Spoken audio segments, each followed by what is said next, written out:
Welcome to this deep dive into one of Egypt's most fascinating and celebrated deities, Horus. Known as the Immortal King of Egypt, Horus holds a special place in the hearts and minds of those who study and admire ancient Egyptian culture and mythology. To the ancient Egyptians, Horus was one of the most important deities. He was commonly depicted as a falcon-headed god with a double crown. The pharaohs of Egypt were associated with Horus since the pharaoh was considered to be the earthly embodiment of the god.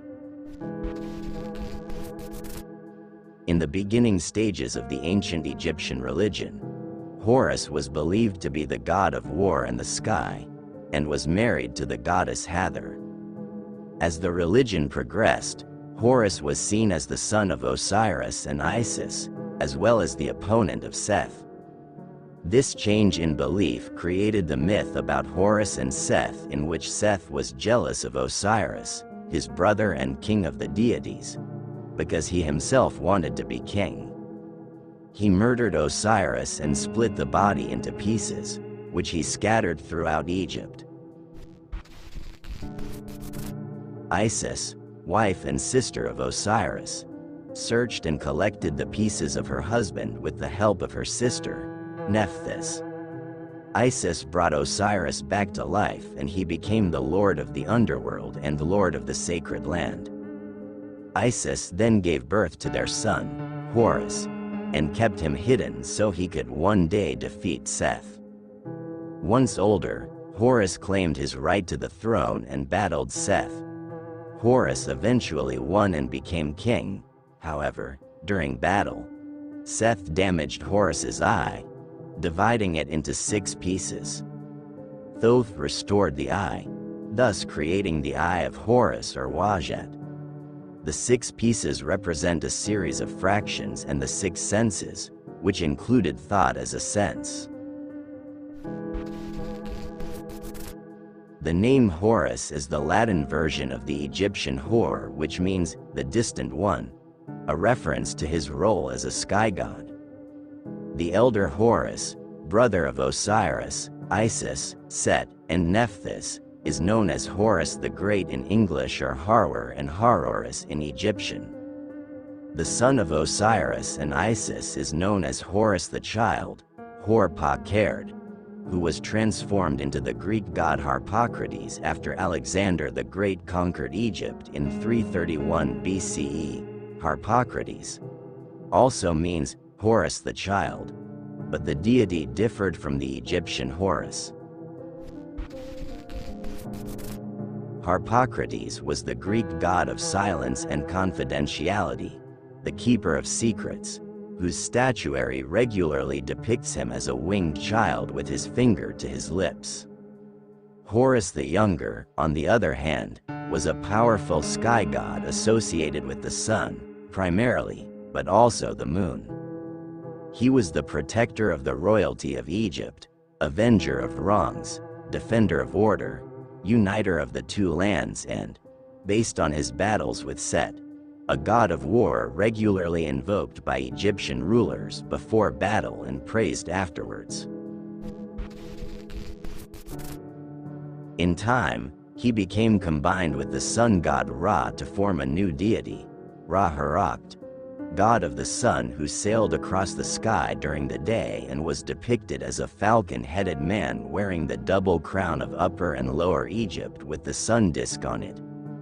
His symbols are the Eye of Horus, one of the most famous Egyptian symbols, and the falcon. The elder Horus is one of the oldest gods of Egypt, born of the union between Jeb, earth, and Nut, sky, shortly after the creation of the world. His older brother Osiris was given the responsibility of governing the earth along with Isis, while Horus was given charge of the sky and, specifically, the sun. In another version of the story, Horus is the son of Hathor, while, in others, she is his wife and, sometimes, she is mother, wife, and daughter of Horus. The scholar Geraldine Pinch notes that one of the earliest divine images known from Egypt is that of a falcon in a bark, representing Horus in the sun barge traveling across the heavens.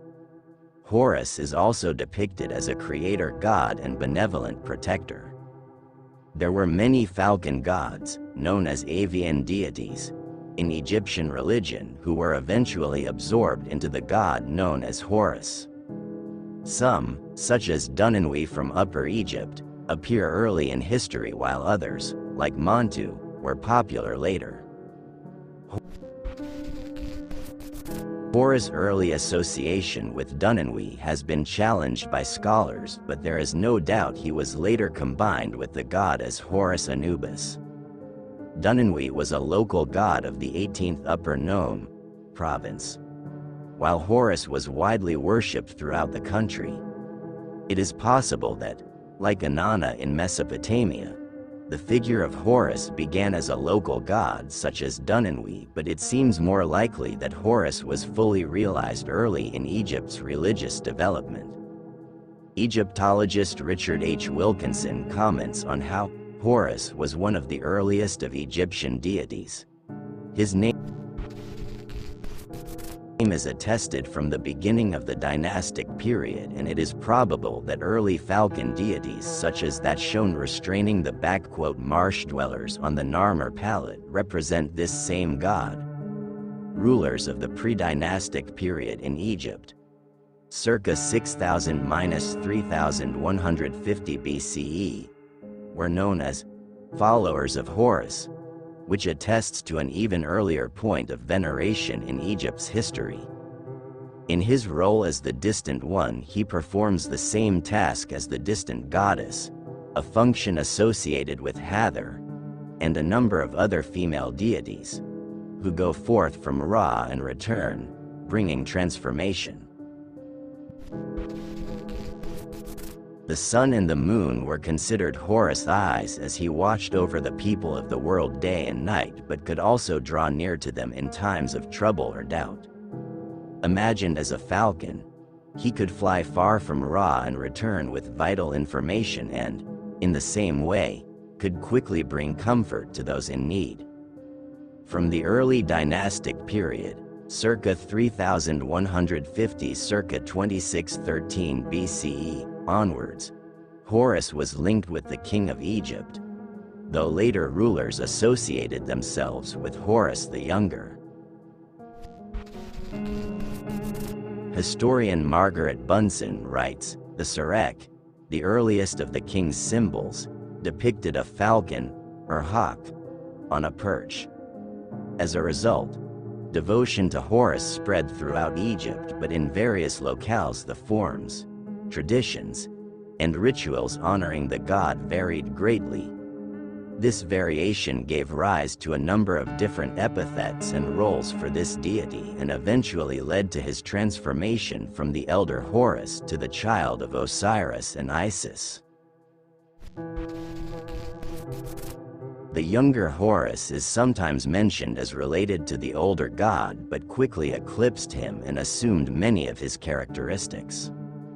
By the time of the Ptolemaic dynasty, 323–30 BCE, the last dynasty to rule Egypt, the elder Horus had been completely replaced by the younger.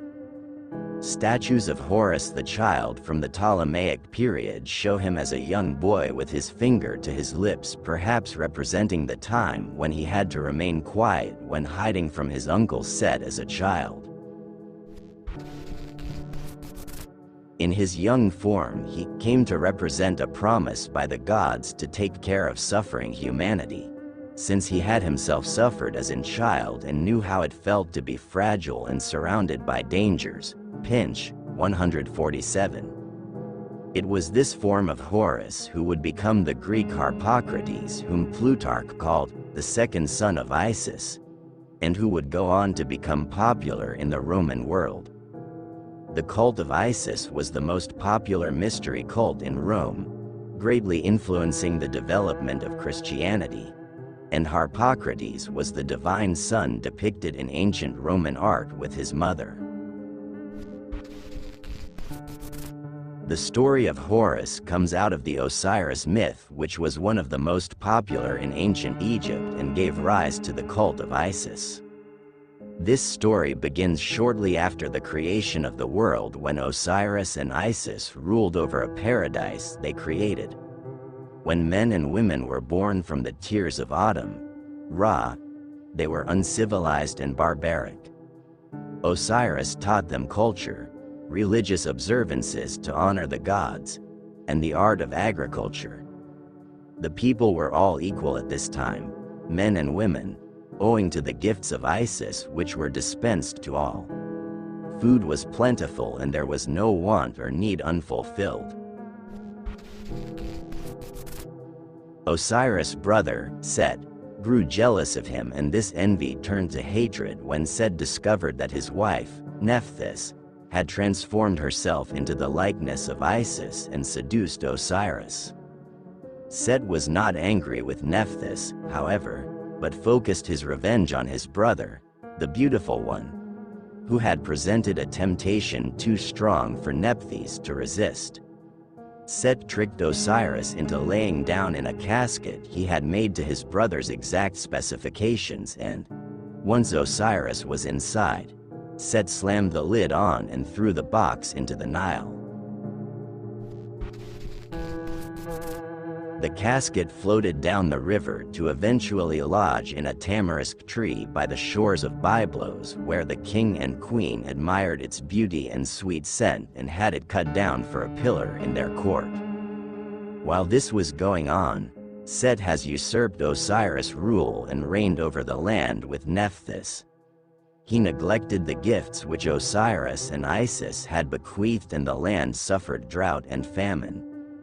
Isis knew she had to bring Osiris back from wherever Set had banished him to and went out searching for him. She finally found him inside the tree pillar at Byblos, asked the king and queen for it, and brought it back to Egypt. Osiris was dead, but Isis knew she could bring him back to life. She asked her sister Nephthys to stand guard over the body and protect it from Set while she went to gather herbs for potions. Set, meanwhile, had heard that his brother had returned and was out looking for him. He found Nephthys and tricked her into telling him where the body was hidden. Then he hacked Osiris into pieces and scattered the body parts across the land and into the Nile. When Isis came back, she was horrified to find her husband's body missing. Nephthys told her how she had been tricked and what Set had done to Osiris. The two sisters then went in search of the body parts and reassembled Osiris. His penis had been eaten by a fish, and so he was incomplete, but Isis could still return him to life. Isis used her magic and potions and, in some versions of the story, is aided in this by Nephthys. Osiris revived but could no longer rule among the living because he was no longer whole. He would have to descend to the underworld and reign there as Lord of the Dead. Prior to his departure, though, Isis transformed herself into a kite, a falcon, and flew around his body, drawing his seed into her own and becoming pregnant with Horus. Osiris left for the underworld and Isis went into hiding in the delta region of Egypt to protect herself and her son from Set. Isis endured a difficult pregnancy with exceptionally long labor and gave birth to Horus alone in the swamps of the delta. She hid herself and her son from Set and his demons in the thickets, only going out at night for food, accompanied by a bodyguard of 7 scorpions who were given her by the goddess Selkut. Selkut, and, in some versions of the story, Neith, watched over Horus while Isis went out. Isis, Selkut, and Neith nurtured Horus and educated him in their exile until he was grown to manhood and was strong enough to challenge his uncle for his father's kingdom. The story of the battles between Horus and Set have many different versions, but the best known is from a manuscript dating to the 20th dynasty. 1090 to 1077 BCE. The Contendings of Horus and Set, which describes their contest as a legal trial in front of the Aeneid, a tribunal of 9 powerful gods. In this version of the story, Horus brings a complaint against Set, who is one of the 9, claiming he has unlawfully taken the throne from Osiris, who is also one of the 9 judges. The tribunal is asked to decide between Horus and Set, and most of the gods choose Horus, but Ra, the supreme god, claims that Horus is too young and inexperienced and Set has the better claim to rule. Horus and Set must compete in a series of battles to prove which is best able to reign. In the course of these battles, Horus loses an eye and Set is castrated, or, at least, severely damaged, but Horus is victorious each time. These contests go on for over 80 years and Ra continues to deny Horus his right to the throne. Meanwhile, the land is suffering under Set's rule and Isis is desperate to do something to help her son and her people. She transforms herself into a beautiful young woman and sits down in front of Set's palace, where she begins to cry. When Set comes out and sees her, he asks the cause of her sorrow and she tells him how a wicked man, her husband's own brother, has killed him and taken his land and, further, seeks the life of her only son and has banished her to the swamplands and the thickets where only the scorpions are her companions. Set is outraged by her story and declares that this man should be punished. He swears that he, himself, will go find this man and cast him from the lands and restore the woman and her child to their rightful place. Isis then throws off her disguise and reveals herself and the other gods in attendance. Set has condemned himself by his own decree and Ra agrees with the other gods that Horus should be king. Set is then banished to the desert lands beyond Egypt's borders while Horus assumes the throne of his father with his mother and aunt Nephthys as consorts. In another version of the story, the trial lasts for 80 years until the frustrated gods turn to the wise goddess Neith, mediator of disputes, who rules in favor of Horus. She suggests that Set be given reign of the desert regions while Horus rules the fertile Nile River Valley. As a consolation, she proposes, Set should also be given 2 foreign goddesses as consorts: the warrior goddess Anat from Syria and Astarte, the Queen of Heaven, from Phoenicia. This version of the story explained how Set came to be associated with people of foreign lands as well as the desert regions. Having conquered Set and restored order, Horus became known as Horus Matawi, the Horus, uniter of the 2 lands. He reinstated the policies of his parents, rejuvenating the land, and ruled wisely. It is for this reason that kings of Egypt, from the first dynastic period on, aligned themselves with Horus and chose a Horus name to rule under at their coronation. Osiris had been the first king of Egypt who established order and then passed on to the underworld, while Horus was the king who restored that order after it was overturned by Set and who raised Egypt up from chaos to harmony. Egyptian kings, therefore, identified themselves with Horus in life and Osiris in death. During their reign, they were the physical manifestation of Horus under the protection of Isis. A notable departure from this custom being the king Peribsen, 6th king of the 2nd dynasty, who aligned himself clearly with Set. Ramesses II famously invokes the protection of Isis and Horus in his poem of Pentor following the Battle of Kadesh in 1274 BCE, as do many other kings and pharaohs of Egypt. Since